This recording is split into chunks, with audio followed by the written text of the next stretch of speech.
Alright, now in this episode we have multiple things we are going to do. We have world bosses and multiple dungeons that we're going to be taking on. The first thing we're going to be doing is the White Tiger boss. Now there are multiple White Tiger bosses out in the world, but we're only going to take on one for the purposes of the challenge. And that's going to be the same with all of the other types of world bosses. So the tiger goes down, which actually surprised me because normally he gives me a tough time. The elephant, which is not too far, it's just down the ledge. He's usually not that hard. He can pack a punch, so you don't want to get hit, but if you are able to avoid his attacks, he's really not that bad. My follower does get a beating from him. I think I had to pick him up like once during this fight, and it does take me about a minute or so, but eventually the elephant does go down. Now after that we head on west, where we are going to find the Den. The Den is the capital hub of the Dogs of the Desert faction,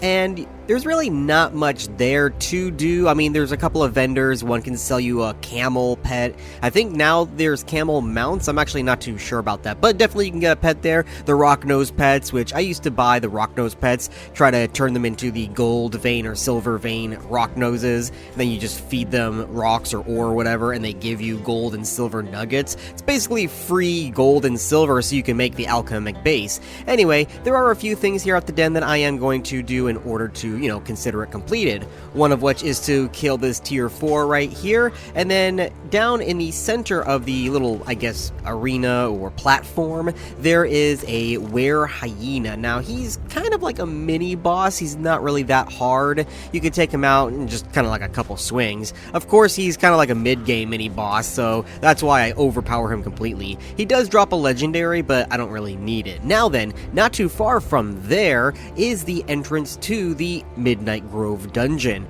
but in order to access it, you need to pay a fine of 5 feral flesh. Luckily, this big snake was nearby, so I kill him real quick, I harvest his meat, and I give it to this friendly were hyena, who will give me the midnight potion in order to access the dungeon. All you have to do is take it and it will instantly teleport you. Now, this is, I think, one of my favorite dungeons, next to the Black Keep.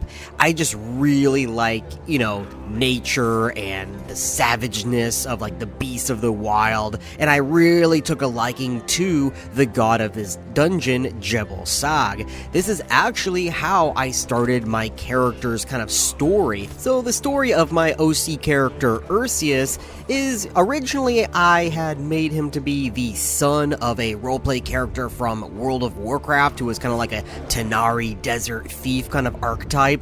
In here I kind of translated it over to Conan Exiles, where he is the son of this character, who is not really a good character, he's a villain, but Ursius he's a good boy. Anyway, as he lives out in the wild, he becomes, empowered by the spirit of the bear, and he follows in the footsteps of Jebel Sag and the ways of nature, and that is primarily because he is half Pictish, so that's really what the genesis of this character is. Eventually, it turned out into an original story where I completely made it my own thing, and I didn't really go off of the Conan lore at all. But regardless, now that we have gone through most of this dungeon, and I've given you a little bit of tidbit on the backstory of my OC Ursius, we now take on the bull. The bull is actually not that bad, but the even worse part is the werewolf. Now, I didn't have too much trouble this time around because I am heavily geared, but for somebody who is, I would say, properly geared for this dungeon, this werewolf can be a bit of a pain in the ass because he is so fast.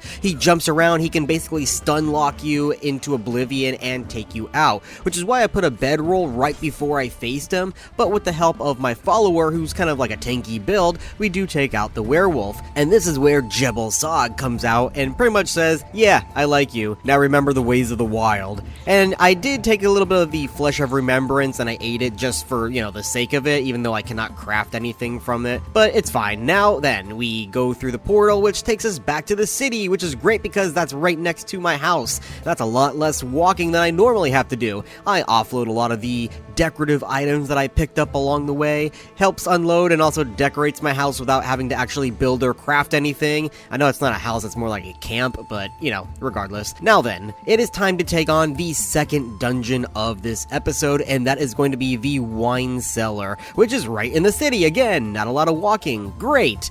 Now, the wine cellar is kind of like a mixed bag. It can be very easy at the start, but it does get progressively harder, especially in the middle half where it's like extremely dark. I do recommend bringing a torch if you have one. I cannot craft any, I can only find and use what I gather off of enemies, which is an improved torch is all I could find at the moment. So I try not to use it because it only has a limited duration, but there are torches you can find throughout the dungeon which both light your way but also help keep track of where you've been, because this is like an undead city and it's very easy to get turned around and lost, almost like a maze. So you use those torches to light where you've already been. Of course, you can also look down and see the bodies of, enemies you've slain and use that as a guide rope back to where you have been. I think there's about 4 or 5 bosses in this dungeon. One of them I know for a fact is optional. I mean, I guess the skeleton bosses are also optional, I think, though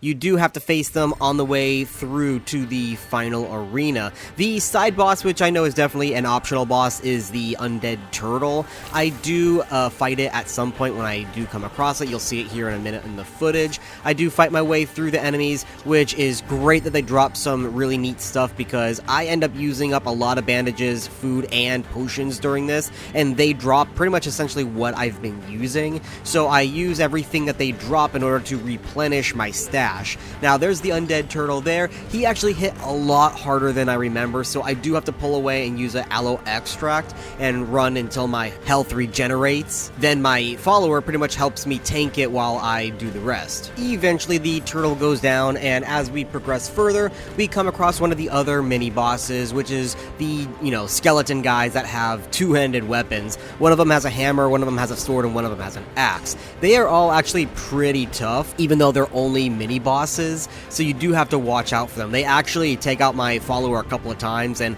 I had to heal a bunch. As we come to the final, arena where the boss is, I do have to wait a minute to let the debuff stacks of my followers fallen debuff, kind of fall off before we go in. I also wait until I'm fully healed, we eat up some food, get some buffs, and then we go in. In order to summon the boss, you have to ignite these fires around this like summoning circle kind of thing, and then he shows up. Now he's a completely unique boss. I don't think he's anywhere else in the map, except for this dungeon, of course, and he's really not that bad. He can, of course, pack a punch, but he is very slow and easy to dodge. But as you progress the fight, he does come forth with more types of abilities as he progresses through his phases. Now, my follower Spinus does do a good job at tanking him for me, but it means he's taking a lot of damage himself. I do try to order him to move away from the enemy to give him time to heal using his food that I had given him beforehand. Of course, right there you're going to see one of his abilities from the phase progression. He also does summon ads, so you do have to be aware of those, and right there you'll see some area of denial effects. You have to basically just kind of walk where it's not going to spawn and avoid it, but they change the pattern every time, all while you're trying to face off against the ads. Now, the ads are not that bad, especially with the type of weapon I have where I do, large cleave attacks, so I can basically swing at all of them at the same time.